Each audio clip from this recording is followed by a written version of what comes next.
Shrah li sadri wa yassir li amri wahlul 'uqdatam min lisani yafqahu qawli.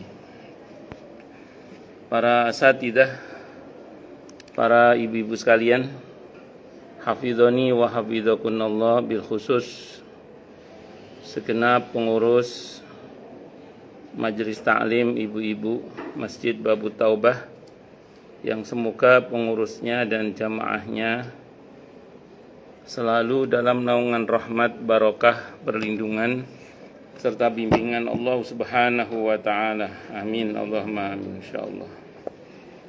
Dan tentu saya doakan semoga kemuliaan ibu-ibu sekalian selalu dijaga dan ditingkatkan terus oleh Allah Subhanahu wa taala sebagai seorang muslimah, sebagai seorang istri, sebagai seorang ibu, dunia hingga syurga. Amin Allahumma amin insyaallah. Allahumma inna nas'aluka ilman nafi'ah wa rizqan thayyiba wa amalan mutaqabbala wa fatahallahu alaina futuhal arifin. Allahumma inna na'udzubika min ilmin la yanfa' wa amalin la yurfa' wa qalbin la yakhsha' wa du'a'i la yusma'. Allahumma ati anfusana taqwaha wa zakkiha anta khairu man zakkaha anta waliyuha wa maulaha. Allahumma sallimna ila Ramadan wa sallim lana Ramadan wa tasallamhu minna mutaqabbala. Amin Allahumma amin insyaallah. Masih melanjutkan kajian kita kitab Ar-Ruh karya Ibnul Qayyim Al-Jauziyah rahimahullah rahmatan wasi'ah wa rahimallahu ulama al-muslimin. Qala al-musannif rahimahullahu ta'ala wa nafa'ana bihi wa bi'ulumihi fid dharaini amin. Bismillahirrahmanirrahim. Pertanyaan ke-19 halaman 300 nggih. Apakah hakikat jiwa itu? Apakah hakikat jiwa itu? Apakah jiwa merupakan bagian dari bagian-bagian badan? Ataukah jiwa merupakan kefanaan dari kefanaan badan?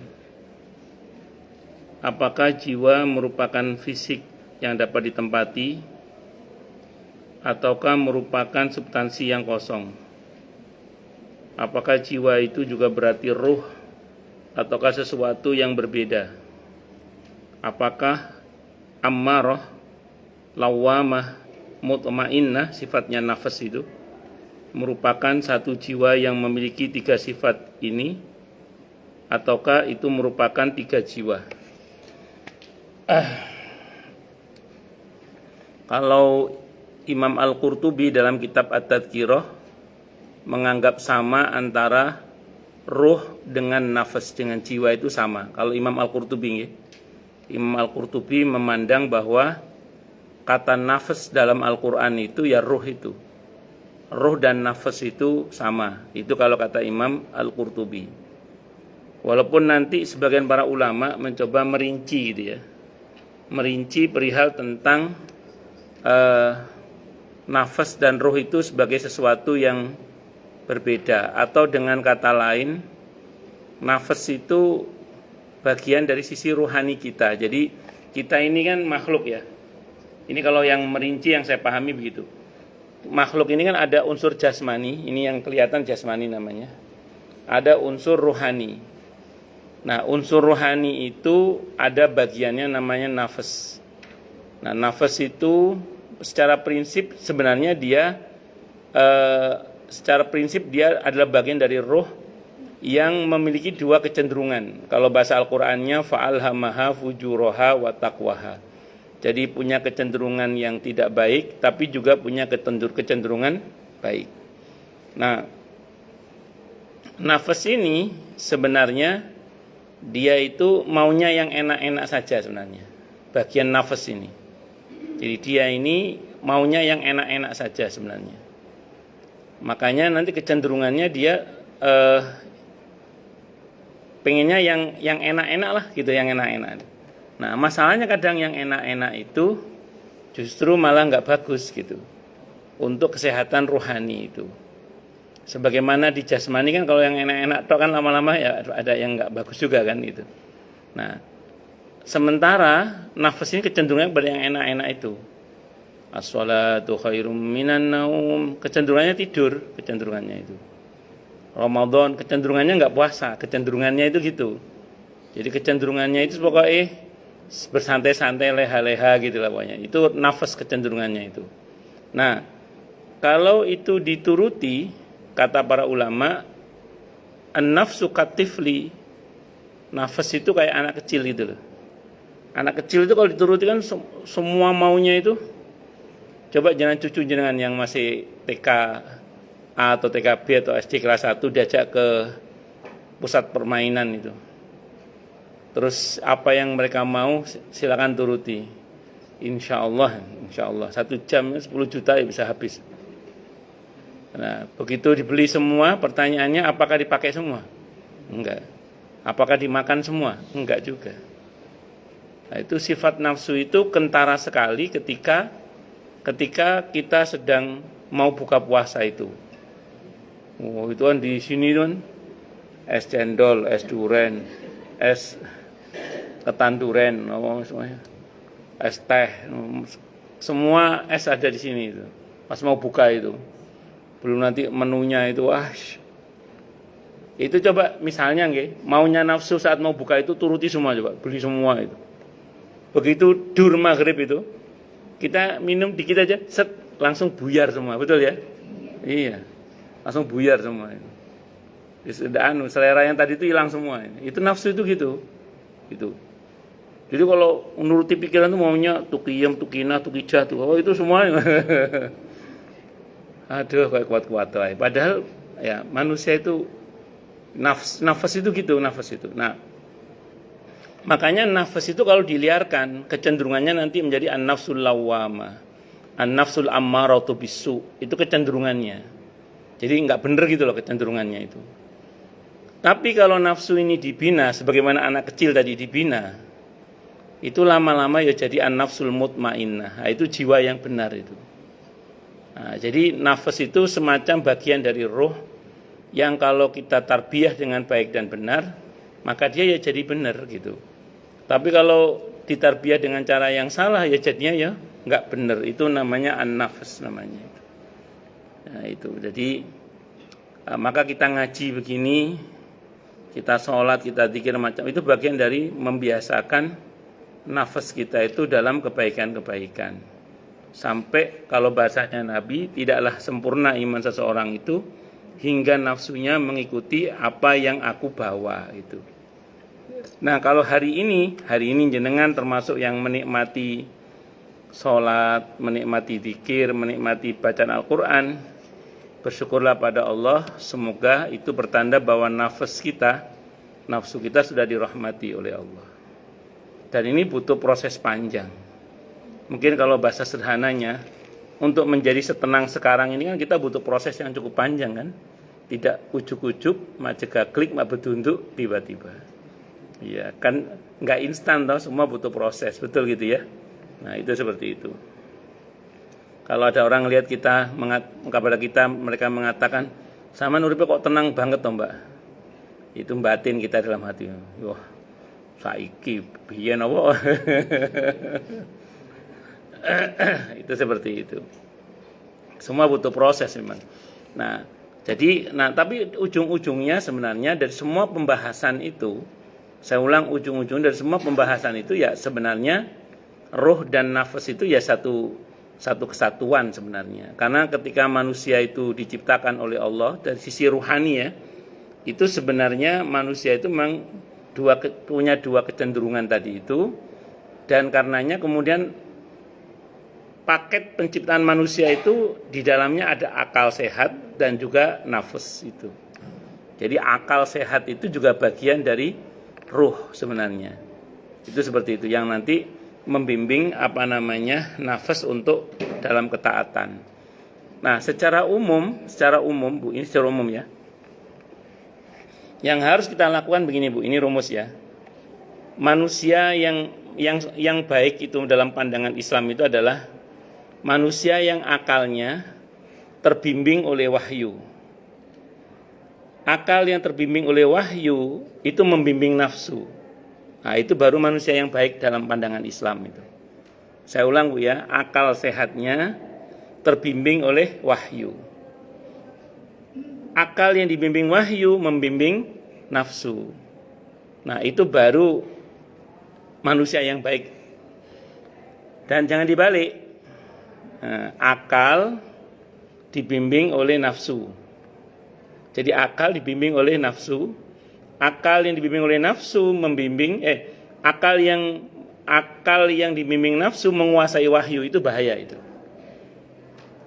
Jadi wahyu taruh di bawah. Saya ulang ya, yang bahaya itu kalau akal sehat itu dikuasai oleh nafsu. Akal yang dikuasai nafsu menguasai wahyu, itu bahaya itu. Itu ada yang Islam menjual ayat-ayat Allah, ya nanti jadinya begitu itu. Islam menjual ayat-ayat Allah itu diantaranya begitu itu. Jadi akal sehatnya itu dikuasai oleh nafsu, akal yang dikuasai nafsu menguasai wahyu, itu bahaya itu nanti.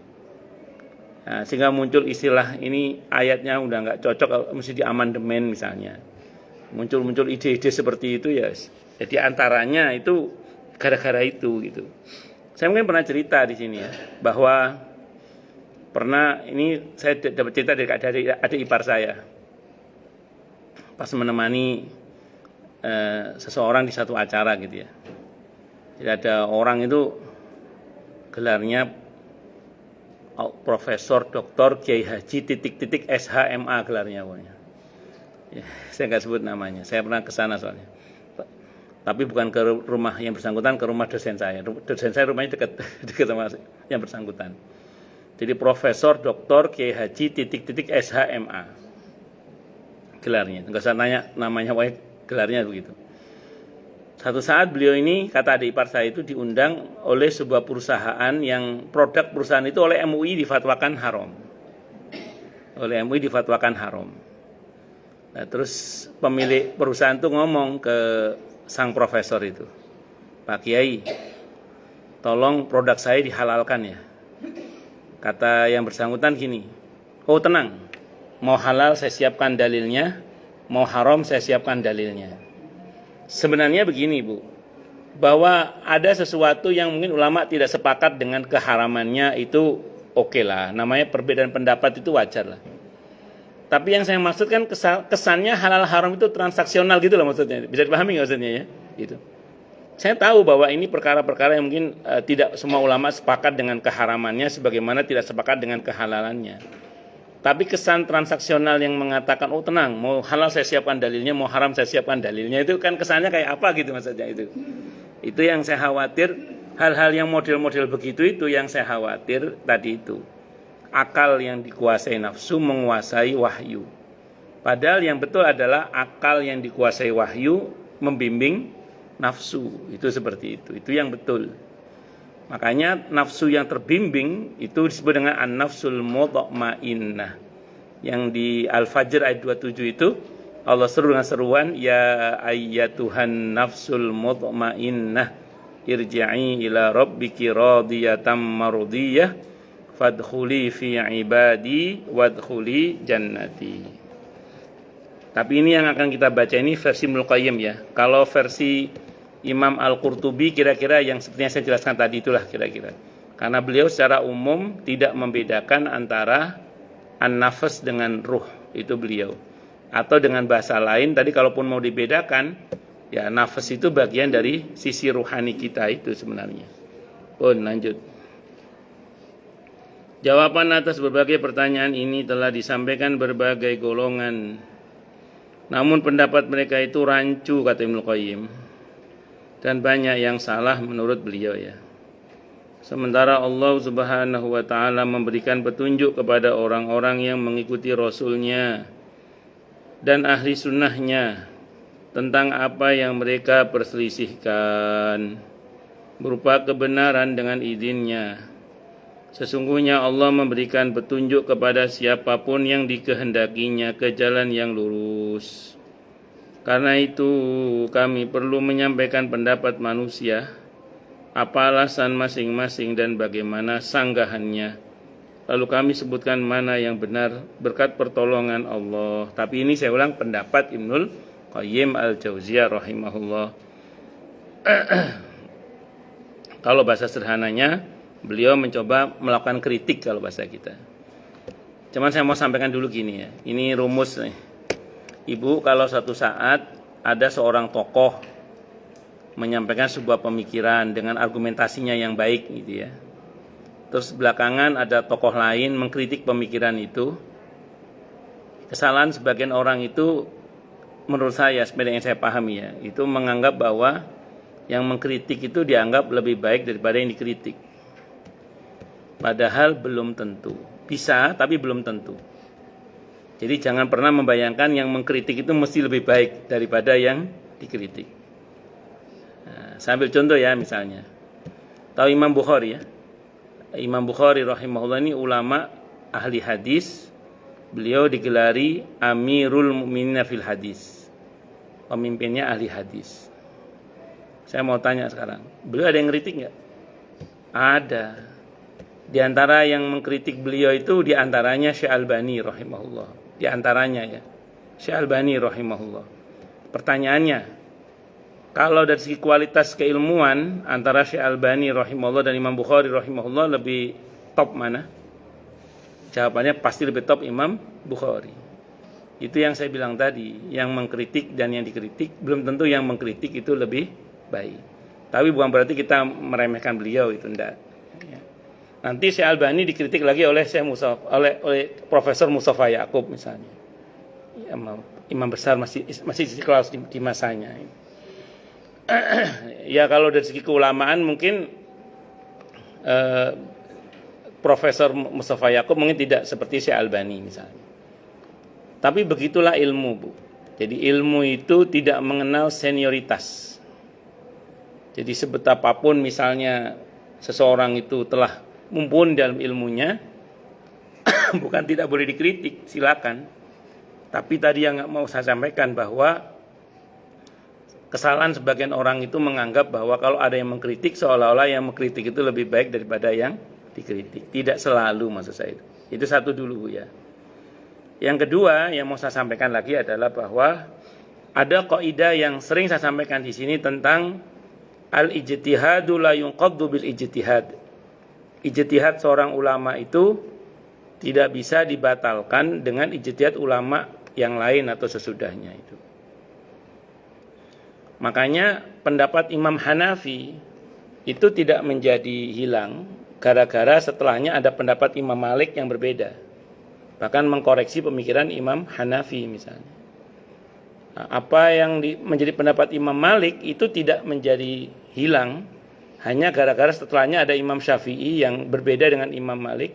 Bahkan mungkin beberapa pendapatnya mengkritisi pendapat Imam Malik. Demikian juga pendapat Imam Syafi'i tidak menjadi hilang hanya gara-gara setelahnya ada pendapat Imam Hambali. Yang sebagian fikihnya mazhab Hambali mungkin mengkoreksi pendapat dalam mazhab Syafi'i. Jadi tidak saling menghilangkan gitu loh. Nah, sebagaimana apa yang dianggap sahih oleh Imam At-Tirmidzi itu tidak menjadi batal hanya gara-gara setelahnya ada ulama yang mendhaifkan. Itu seperti itu. Itu namanya antar pendapat itu tidak saling menghapus. Nah, sebagian orang kadang menganggap bahwa kalau sudah ada buku kritikannya seolah-olah yang dikritik itu udah dibuang aja. Itu salah. Nah, itu kesalahan kita di situ itu. Sambil contoh misalnya gini, Bu. Imam Syafi'i itu punya dua pendapat ketika beliau berada di Mesir dan ketika beliau berada di Baghdad dan ketika beliau berada di Mesir. Beberapa pendapat beliau di Baghdad itu oleh Imam Syafi'i dianulir dengan pendapat baru yang disebut dengan istilah qaul jadid, pendapat baru beliau. Tapi apa kata Imam Nawawi sebagai peneliti mazhab Syafi'i dan mujtahid fil madhab? Kata Imam Nawawi, ada beberapa pendapat dalam pendapat Imam Syafi'i yang terdahulu ketika di Baghdad itu secara dalil ternyata lebih kuat dibandingkan dengan pendapat beliau yang baru. Artinya antar person seseorang sendiri itu aja di dalam berijtihad, hasil ijtihadnya itu tidak saling menghapus. Nggih, monggo Bu Reni. Ngapunten saya terlambat tadi. Keluar Harapan Indah itu muaced pakai dal sampai jauh. Jadi akhirnya saya lewat Bekasi Utara tadi, ngapunten nggih, puter lewat dalam tadi. Singkat kata, singkat cerita, itu intern pendapat Imam Syafi'i sendiri saja, itu kalau dalam penganut mazhab Syafi'i itu tidak saling menghapus. Contoh. Dalam pendapat mazhab Syafi'i terbaru, dalam qaul jadidnya Imam Syafi'i, orang sholat maghrib, zikir ba'diyah maghrib langsung isya udah itu. Kalau qaul qadimnya Imam Syafi'i, maghrib itu sampai mega kemerahan menghilang. Kayak sekarang kita pakai itulah. Kalau kata Imam Nawawi, itu pendapat yang lama lebih kuat itu dibandingkan dengan pendapat yang baru. Itu kata Imam Nawawi. Contoh lagi dalam sholat Jumat itu. Kalau pendapat Imam Syafi'i dengan qaul qadimnya, pendapat yang lamanya itu sholat Jumat nggak harus 40 orang. Tapi pendapat beliau yang baru, sholat Jumat harus minimal 40 orang laki-laki. 40 orang mustautin, maksud saya, mohon maaf. Itu dalam madhab Syafi'i, qaul pendapat yang terbaru. Ini berbeda dengan pendapat beliau yang lama. Kalau kata para ulama, sebenarnya yang benar itu pendapat yang lama. 40 itu bukan angka harus sebenarnya. Itu angka sebaiknya kalau bahasanya. Jadi sebaiknya itu sholat Jumat itu yang 40 orang. Tapi bukan harus. Jadi pendapat yang lama itu justru lebih tepat sebenarnya. Karena kalau kita pakai pendapat Imam Syafi'i dengan pendapat yang 40 orang mustautin itu penduduk setempat yang asli. Hampir tidak ada di perkotaan seperti Jakarta ini maksud saya. Terutama di daerah perkantoran ya. Kalau perumahan masih bisa lah. Tapi di perkantoran, Jakarta, di daerah Sudirman perkantoran itu sholat Jumat 1000 orang, tapi orang setempat mungkin hampir tidak ada. Yang ada orang Bekasi, ya kan? Orang Cikarang, orang mana? Orang Tangerang, orang Bogor, pada kerja di Jakarta semua, bukan orang mustautin. Itu kalau pakai teori 40 itu nggak masuk, nggak sah semua sholat Jumatnya itu, harus diulang semua dengan sholat duhur. Kalau kita pakai teori itu loh, kalau pakai teori itu, berapa banyak orang yang sholat Jumatnya nggak sah? Kalau itu dianggap sebagai harus. Maka sebagian ulama mazhab Syafi'i itu mengatakan 40 itu angka idealnya aja sih, bukan harus gitu. Sehingga kalau tidak 40 tidak sah itu tidak. Sehingga di bawah 40 pun ya kalau menurut pendapat dalam sebagian penganut mazhab Syafi'i mengatakan tidak ada masalah. Itu seperti itu. Bisa dimengerti ya? Ya, makanya kan tidak difatwakan seperti di Indonesia ini bagi yang sholat Jumat di perkantoran harap mengulang dengan sholat zuhur, enggak ada. Dianggap sah gitu aja. Kenapa? Karena ikut pendapat kalaupun dalam mazhab Syafi'i itu qaul qadimnya Imam Syafi'i itu tidak ada masalah diikuti. Itu seperti itu. Wallahu alam bisawab. Ini mulai dikritik ya, Ibnu Qayyim mulai mengkritik ini. Yang pertama, Abul Hasan Al-Asy'ari berkata, rahimahullah, di dalam maqalatnya, manusia saling berbeda pendapat tentang roh, jiwa dan kehidupan. Apakah roh itu kehidupan ataukah bukan? Apakah roh itu fisik atau bukan? An-Nadham mengatakan bahwa roh adalah fisik dan juga jiwa. Menurutnya roh itu hidup sendiri dan dia mengingkari jika dikatakan bahwa kehidupan dan kekuatan merupakan makna di luar orang yang hidup dan kuat. Sementara yang lain berpendapat bahwa roh itu adalah kefanaan. Ada pula beberapa orang yang berkata, di antaranya Ja'far ibn Harb, kami tidak melihat roh itu sebagai substansi atau kefanaan. Mereka beralasan dengan firman Allah yang artinya di surah Al-Isra 85, mereka bertanya kepadamu tentang roh. Katakan wahai Nabi, roh itu termasuk ketetapan Rabbku. Sementara Allah tidak mengabarkan apa yang dimaksud dengan roh ini. Apakah ia substansi ataukah kefanaan? Menurut dugaan kami, Ja'far menetapkan bahwa kehidupan ini bukan roh, namun menetapkan kehidupan ini sebagai kefanaan. Itu seperti itu. Al-Jubai atau Al-Jabai berpendapat bahwa roh itu merupakan fisik dan ia bukan kehidupan ini. yang kehidupan ini merupakan kefanaan. Dia beralasan dengan para ahli bahasa yang kajiannya keluar dari roh manusia. Dan dia beranggapan bahwa roh itu terlepas dari kefanaan. Ada pula beberapa orang yang berpendapat bahwa roh itu merupakan sesuatu yang tidak lebih dari kesetaraan 4 tabiat. Dan mereka tidak mengembalikan pendapatnya ini kecuali kepada orang yang menyetarakannya. Mereka tidak menetapkan di dunia ini kecuali 4 tabiat, yaitu panas, dingin, lembab, dan kering. Ada pula beberapa orang yang berkata bahwa roh itu, masih saya baca ada pula banyak ini, ada pula. Itu makna kelima dari selain 4 tabiat itu. Sementara di dunia ini hanya ada 4 tabiat itu. Dan roh. Lalu mereka saling berbeda pendapat tentang perbuatan roh. Sebagian ada yang menetapkan sebagai tabiat pembawaan dan yang lain mengatakannya sebagai pilihan. Ada pula yang berpendapat bahwa roh itu daerah yang murni dan bersih dari segala kotoran dan noda. Begitu pula yang mereka katakan tentang kekuatan. Ada pula yang berpendapat bahwa kehidupan ini merupakan panas yang berasal dari insting. Mereka yang pendapatnya tentang roh kami sampaikan ini menetapkan bahwa kehidupan ini adalah roh. Saya mau terangkan sedikit gini ya. Pernah tahu nggak ada orang yang secara fisik sehat lah? Kalau menurut teori tidak memenuhi syarat mati, tapi mati juga. Ada nggak? Ada. Jadi saya masih ingat zaman Pak Harto dulu. Zaman Pak Harto. Di daerah Ngawi itu ada dokter yang dianugerahi oleh Pak Harto sebagai dokter paling sehat di seluruh Indonesia. Dan dapat anugerah di Jakarta. Dapat hadiah dari Pak Harto di Jakarta saat itu, di Ngawi, daerah Ngawi, daerah Ngawi seingat saya. Nah, beliau itu pulang dari Jakarta di Ngawi, kemarin dapat hadiah dari Pak Harto, besoknya mati. Dinobatkan sebagai dokter paling sehat, besoknya mati. Nah, paham kan? Nah, artinya apa? Padahal kalau menurut fisik sehat, artinya tidak memenuhi syarat mati, tapi mati. Berarti apa? Ini memang perkara ruhani. Kalau hilang ruh ya sudah mati, walaupun jasadnya tidak memenuhi syarat untuk mati. Ada orang yang fisiknya itu sudah harusnya mati, tapi gak mati-mati ya. Ada nggak? Ada. Itu ibu kalau pernah nonton di acara Kick Andy kalau nggak salah itu ya.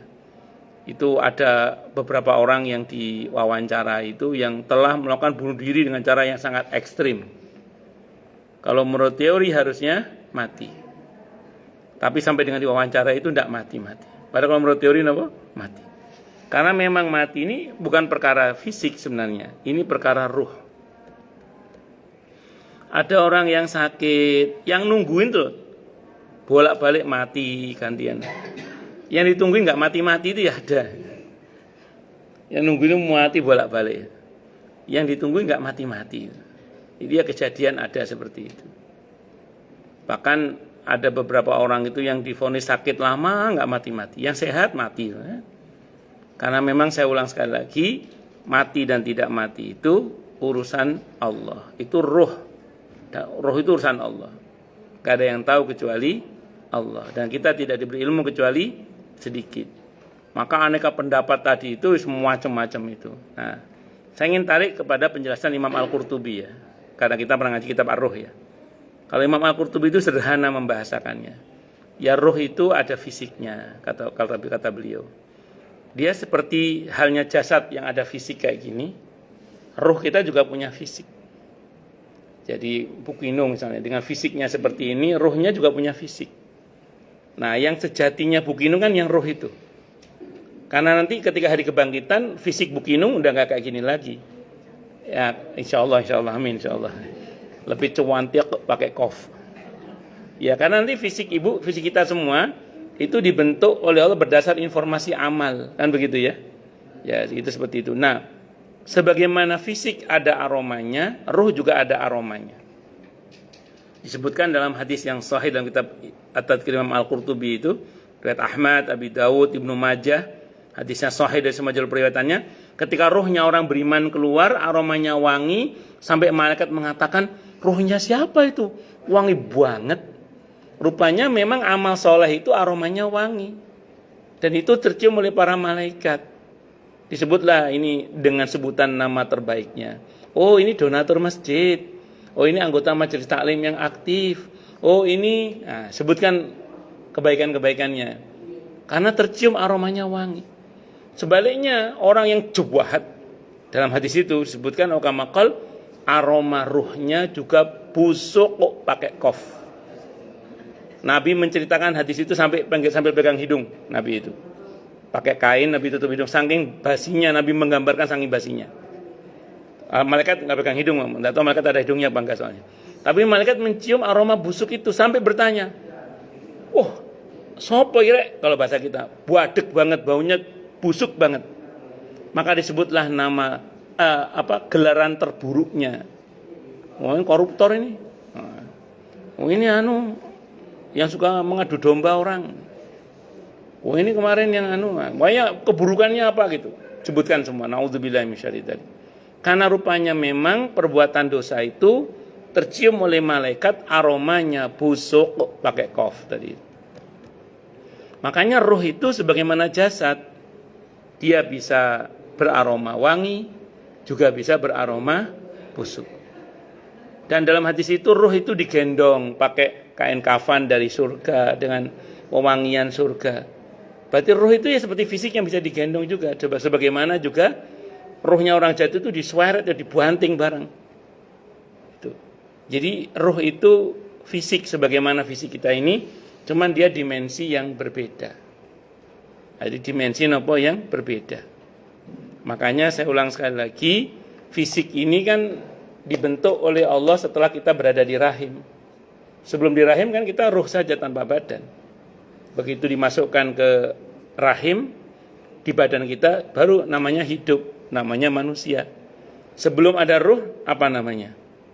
Kalau bahasa Al-Qur'annya itu hal ata 'alal insani hinum minad dahri lam yakun syai'am madhkura. Saat itu kita enggak bisa sebut apa. Wong seonggok daging, seonggok gumpalan darah. Apa kita? Enggak ada namanya. Nah, begitu kemudian dimasukkan ruh, baru ada namanya Ida, ada namanya Kinung, ada namanya siapa lagi namanya? Saya enggak hafal sih. Itu seperti itu. Bisa dipahami nggih?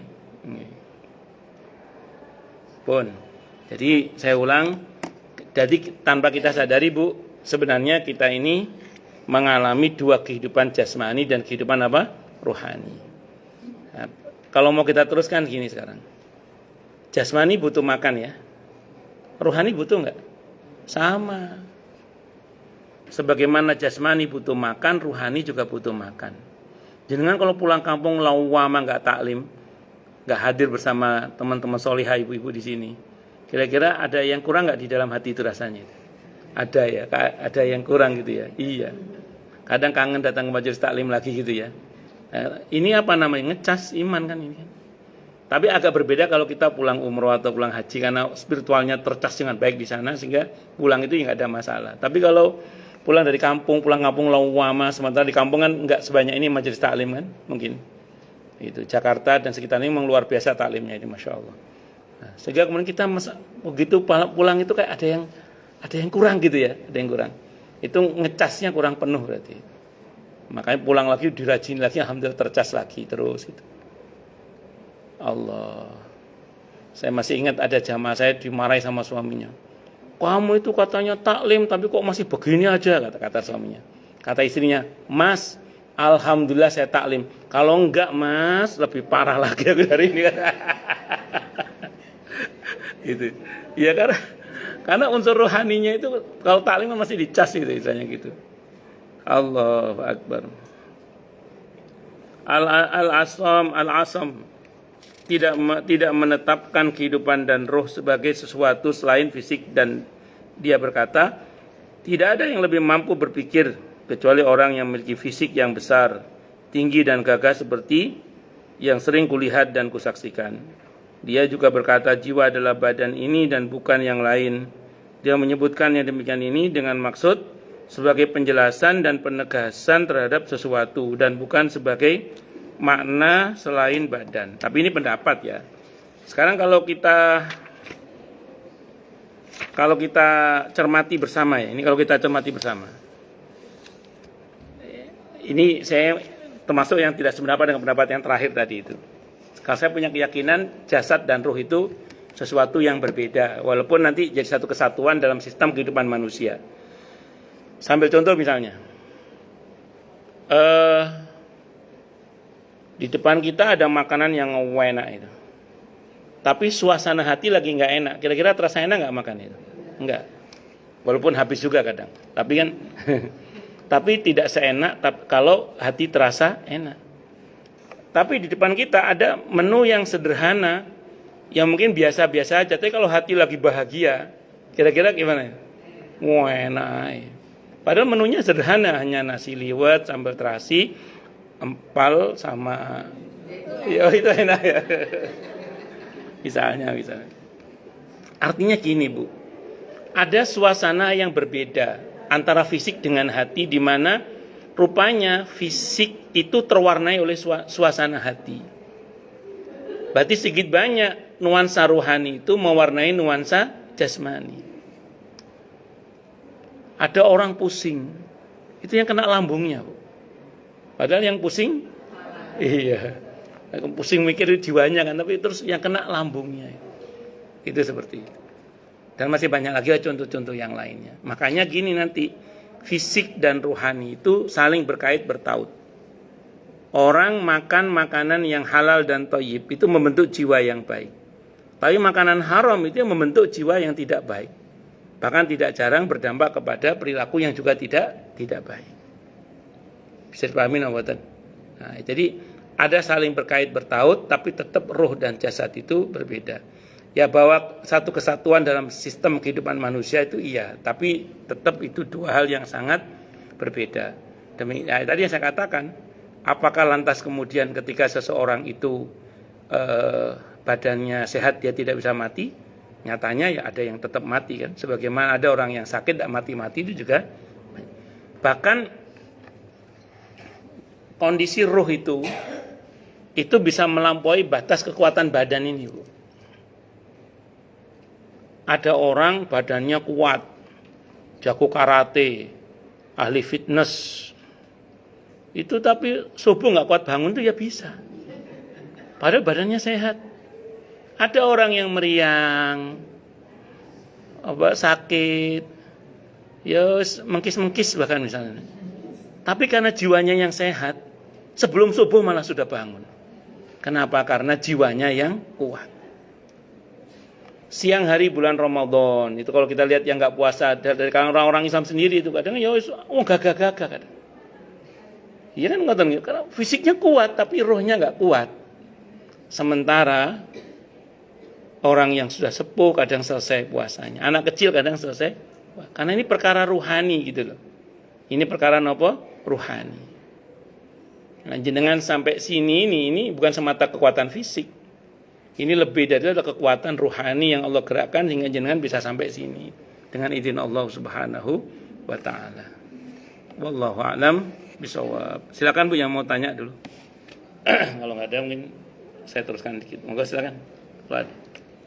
Nggih, monggo Bu. Oh, jangan di Ibu Dia. Dian apa dia? Dia, nggih. Nggih, Ibu Dia, nggih. Iya Bu. Insyaallah. Kesehatan jiwa dan kesehatan fisik itu berbeda. Betul. Kalau misalnya kita membuat mindset bahwa kita sehat, tapi pada kenyataannya itu dia tuh punya penyakit itu. Nah, sekarang gimana cara menyembuhkan itu supaya mindset sebenarnya dengan doa dengan apa harusnya bisa ini penyakit ini hilang. Tapi pada kenyataannya enggak tuh harus dengan obat-obatan yang ya katakanlah membuat akhirnya malah nggak karuan jadinya misalnya penyakit demensia seperti itu kan nggak obatnya. Ya, yang seperti itu ya. Sebetulnya kan penyakit demensia itu kan karena kita Iya. Nah, harusnya kan tidak bisa itu memang obat-obat penenang dan lain sebagainya. Tapi kalau tidak begitu dia tidak tidur. Sebetulnya dengan mindset ya udah dengan yang ini, dengan yang ini, dengan yang itu, nanti dia akan tidur sendiri. Tapi kalau tidak diikuti itu, apalagi untuk orang-orang yang sudah sangat sepuh itu akan menjadikan fisik dia semakin sakit gitu loh. Iya. Begini sebenarnya. Dulu ya kalau ada orang yang konsultasi ke saya bercerita tentang masalahnya itu, kadang saya berkata begini, sampean kurang syukurnya, sampean kurang doanya sama Allah gitu. Itu sebenarnya pelarian saya supaya dia tidak konsultasi ke saya sebenarnya. Belakangan saya baru tahu bahwa ada beberapa orang dengan kondisi tertentu itu butuh didengarkan sebenarnya. Jadi ada orang-orang tertentu di mana kadang butuh didengarkan. Ya, kadang ya hanya butuh didengarkan saja, selebihnya ya kita doakan.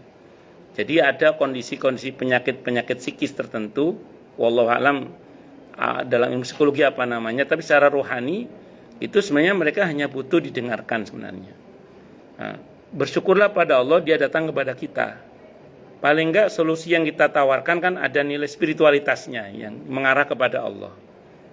Nah, namun mendengarkannya itu juga sangat penting ya, termasuk non sewu orang tua juga. Bahwa secara sunnatullah fisik kita, konon ada yang mengatakan kalau udah masuk usia 55 tahun udah mulai mengecil semua kan katanya gitu. Kalau nggak dilatih kan. Nah, kira-kira apa yang bisa membuat itu tetap bertahan dan berkembang? Kira-kira di antara kan unsur kebahagiaan itu. Dan di antara unsur yang buat seseorang itu bahagia kan ketika kehidupannya itu dia diperhatikan, didengarkan dan seterusnya diapresiasi. Ya mungkin selama ini sebagian beliau mengalami itu. Nah, bersyukurlah pada Allah kalau kita masuk dalam kategori yang Allah bilang tsumma raddatnau asfala safina illa alladziina aamanu wa 'amilus shalihati falahum ajrun ghairu mamnun. Artinya gini, kita tidak termasuk yang kembali menjadi anak kecil. Karena kita beriman dan beramal saleh dengan baik dan benar. Nah, sebenarnya pelarian-pelarian spiritual dalam Islam itu banyak sekali. Tinggal kita cukup ilmu apa tidak untuk mengetahui itu. Sebagian orang di hari tuanya menghabiskan waktunya dengan menonton drakor misalnya, atau dracin, atau apalagi telenovela atau apa, saya nggak paham itu. Kan kasihan mereka sebenarnya. Di hari tuanya habis waktunya hanya untuk itu. Padahal ada Al-Quran yang bisa dibaca, ada zikir yang bisa dibaca, ada bermain dengan cucu yang bisa dilakukan sebenarnya sebagai bentuk suatu kebahagiaan, atau ambil bagian di majelis taklim seperti ini. Karena sependek yang saya pahami, semakin roh itu diasah, sebenarnya kan akan menyehatkan fisik juga sebenarnya. Itu berbeda dengan kalau kita hanya sibuk dengan fisik, itu tidak bisa menolong roh. Ibu nun sewu nggih pakai skincare merek terbaik lah misalnya, serum kinclong, whitening semacam-macam dipakai kabeh wis. Ketok ayu kinyis-kinyis. Tapi jiwanya enggak dirawat, sakit. Itu yo gak enak dilihat, sengak juga ngeliatannya. Ayu tapi judes itu kan ya repot. Bisa dipahami mboten? Nah, itu. Makanya kalau sependek yang saya pahami, dalam konteks yang dimaksud betul kata Ibu, enggak harus selalu obat juga sebenarnya. Walaupun kalau bicara obat tentu jangan bicara dengan saya, kan itu bicaranya nanti dengan dokter, itu ahlinya lah ya. Cuman kalau dari segi agama yang saya pahami, ya tadi beberapa orang itu ada mengalami kondisi di mana mereka butuh untuk didengarkan, untuk dibersamai.